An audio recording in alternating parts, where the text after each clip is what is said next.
നമസ്കാരം, മലയാളി വാർത്തയിലേക്ക് സ്വാഗതം. മദ്യലഹരിയിൽ SIയെ മർദ്ദിച്ച തലശ്ശേരി സ്വദേശി റസീന നാട്ടുകാർക്ക് വീണ്ടും ഒരു സ്ഥിരം തലവേദനയാണെന്ന് പോലീസ്. മുൻപ് പലവട്ടം റസീന മദ്യലഹരിയിൽ ആക്രമണം അഴിച്ചുവിട്ടിട്ടുണ്ടെന്നും അറസ്റ്റിലാവുകയും പിന്നീട് ജാമ്യത്തിൽ ഇറങ്ങുകയുമാണ് പതിവെന്ന് പോലീസ് പറയുന്നു. കഴിഞ്ഞ ദിവസം വീണ്ടും മദ്യലഹരിയിൽ SIയെ മർദ്ദിച്ച സംഭവത്തിൽ വീണ്ടും അകത്തായിരിക്കുകയാണ്. ഇത്തവണ 14 ദിവസത്തേക്കാണ് റിമാൻഡ് ചെയ്തിരിക്കുന്നത്. പോലീസ് ഉദ്യോഗസ്ഥന്റെ കൃത്യനിർവഹണം തടസ്സപ്പെടുത്തിയതടക്കമുള്ള വകുപ്പുകളാണ് ചുമത്തിയിട്ടുള്ളത്. കൂളി ബസാർ സ്വദേശിയായ റസീന ഇന്നലെ രാത്രിയാണ് മദ്യപിച്ച് അപകടകരമായി വാഹനം ഓടിച്ചതും മറ്റു വാഹനങ്ങളിൽ ഇടിപ്പിച്ചതും. നാട്ടുകാർ ഇത് ചോദ്യം ചെയ്തതോടെ കണ്ണിൽ കണ്ടവരെയെല്ലാം ഇവർ മർദ്ദിക്കാനും അസഭ്യം പറയാനും തുടങ്ങി. യുവതി നാട്ടുകാരിൽ ഒരാളെ ചാടി ചവിട്ടുന്നതും അയാൾ തിരിച്ചു ഉപദ്രവിക്കുന്നതും പോലീസുകാർ പിടിച്ചുമാറ്റാൻ ശ്രമിക്കുന്നതെല്ലാം ഇപ്പോൾ അതിന്റെ വീഡിയോ സോഷ്യൽ മീഡിയയിൽ അടക്കം പ്രചരിക്കുന്നുണ്ട്.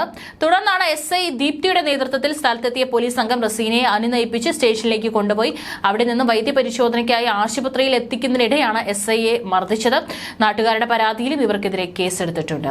തലശ്ശേരിയിലും പരിസര പ്രദേശങ്ങളിലും മദ്യലഹരിയിൽ സ്ഥിരം പ്രശ്നങ്ങൾ ഉണ്ടാക്കുന്ന വടക്കുംപാടം സ്വദേശിനി റസീന വീണ്ടും ചർച്ചകളിലാവുകയാണ്. ഇതോടുകൂടിയിട്ട് ക്രിസ്മസ് ദിനത്തിലാണ് ഇത്തരത്തിൽ ഷോ കാട്ടി ഇപ്പോൾ പോലീസിന്റെ പിടിയിലായിരിക്കുന്നത്. തലശ്ശേരിയിലാണ് മദ്യലഹരിയിൽ SIയെ ആക്രമിച്ച കേസിൽ റസീന ഇപ്പോൾ അറസ്റ്റിലായിട്ടുള്ളത്. വൈദ്യപരിശോധനയ്ക്ക് കൊണ്ടുപോകുമ്പോഴായിരുന്നു ഇത്തരത്തിൽ SIയെ റസീന മർദ്ദിച്ചത്. ഒട്ടേറെ കേസുകളിൽ പ്രതിയാണ് റസീന. രാത്രി റോഡിൽ നാട്ടുകാർക്കും നേരെയും റസീനയുടെ പരാക്രമമുണ്ടായി. ഇന്നലെ രാത്രിയാണ് ഈ ഒരു സംഭവം ഉണ്ടായത്. മദ്യലഹരിയിൽ സുഹൃത്തിനൊപ്പം എത്തിയ യുവതി നാട്ടുകാരെ ആക്രമിക്കുകയായിരുന്നു. നാട്ടുകാർ ഇത് ചോദ്യം ചെയ്തതോടെയാണ് ഇവർ കണ്ണിൽ കണ്ടവരെ എല്ലാം മർദ്ദിക്കാനും അല്ലെങ്കിൽ അസഭ്യം പറയാനും തുടങ്ങിയത്. ഉടൻ തന്നെ അവിടെ അടുത്തുണ്ടായിരുന്ന പോലീസുകാർ എത്തിവരെ പിടിച്ചുമാറ്റാൻ ശ്രമിക്കുന്നതിനിടയിൽ പോലീസുകാരെയും തല്ലുന്നുണ്ട്. അതും ഈ ദൃശ്യങ്ങളിൽ കാണാം. ഇതറിഞ്ഞാണ് SI എത്തിയത്. തുടർന്ന് ആശുപത്രിയിൽ വൈദ്യപരിശോധനയ്ക്ക് കൊണ്ടുപോകവെയാണ് ഇത്തരത്തിൽ SIക്ക് നേരെയും അക്രമം ഉണ്ടായത്. 14 ദിവസത്തേക്കാണ് റിമാൻഡ് ചെയ്തിട്ടുള്ളത്. ഇവർക്ക് തലശ്ശേരി കേന്ദ്രീകരിച്ച് പ്രവർത്തിക്കുന്ന മയക്കുമരുന്ന് മാഫിയുമായി ബന്ധമുണ്ടോ എന്ന കാര്യവും പോലീസിനെ അന്വേഷിക്കും. യുവതിയെക്കുറിച്ച് ത്രിതല പഞ്ചായത്ത് ജനപ്രതിനിധികളായ ചിലർ നൽകിയ പരാതി നേരത്തെ ഗൗരവത്തോടെ പോലീസ് എടുത്തിരുന്നില്ല. എന്നാൽ ഇനി തെറ്റ് ചെയ്താൽ അറസ്റ്റ് ചെയ്യുമെന്ന തീരുമാനം എടുത്തിരുന്നു. ഇതിനിടെയാണ് ക്രിസ്മസ് ദിന പരാക്രമം. വീഡിയോയും വൈറലാണ്. പലതവണയും റസീന രക്ഷപ്പെടുത്ത വനിതാ പോലീസ് സ്ഥലത്തില്ലാത്തതിനാലാണ്. ഇനി ഇവർ മദ്യപിച്ച് അഴിഞ്ഞാടിയാൽ വനിതാ പോലീസിനെ ഉപയോഗിച്ച് അറസ്റ്റ് ചെയ്യാനും ശക്തമായ നിയമ നടപടികൾ സ്വീകരിക്കാനും തലശ്ശേരി പോലീസ് തീരുമാനിച്ചിരുന്നു. ആഡംബര കാറിൽ വിലസാൻ ഇവർക്ക് ആരാണ് സഹായം ചെയ്യുന്നതെന്നും ഇന്നും അജ്ഞാതമാണ്. നേരത്തെ അമിത വേഗതയിൽ കാർ ഓടിച്ച റസീന പന്തക്കൽ പോലീസ് സ്റ്റേഷൻ പരിധിയിലെ പന്തേക്കാവിൽ അപകടമുണ്ടാക്കുകയും സ്കൂട്ടർ യാത്രക്കാരായ കുടുംബത്തെ ഇടിച്ചു വീഴ്ത്തുകയും ചെയ്തിരുന്നു.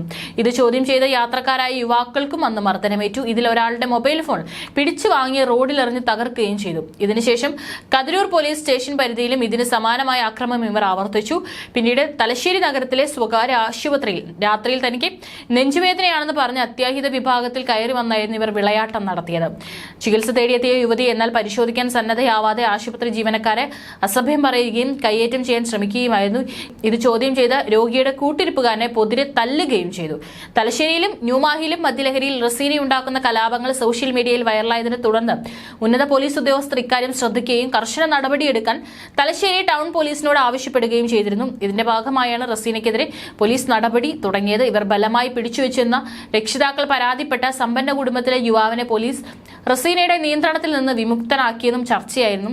റസീനയേക്കാൾ പ്രായം കുറവുള്ള ഈ യുവാവിനെ ഇവർ സൗഹൃദം നടിച്ച് വലയിലാക്കുകയായിരുന്നു. യുവാവിനെ വിളിക്കുകയോ കാണുകയോ ചെയ്യരുതെന്ന് പോലീസ് റസീനയ്ക്ക് താക്കീത് നൽകി കേസ് ഒഴിവാക്കി വിട്ടയക്കുകയും ചെയ്തു. ഈ കേസിന് ശേഷമാണ് റസീന കൂടുതൽ ചർച്ചകളിലെത്തിയത്.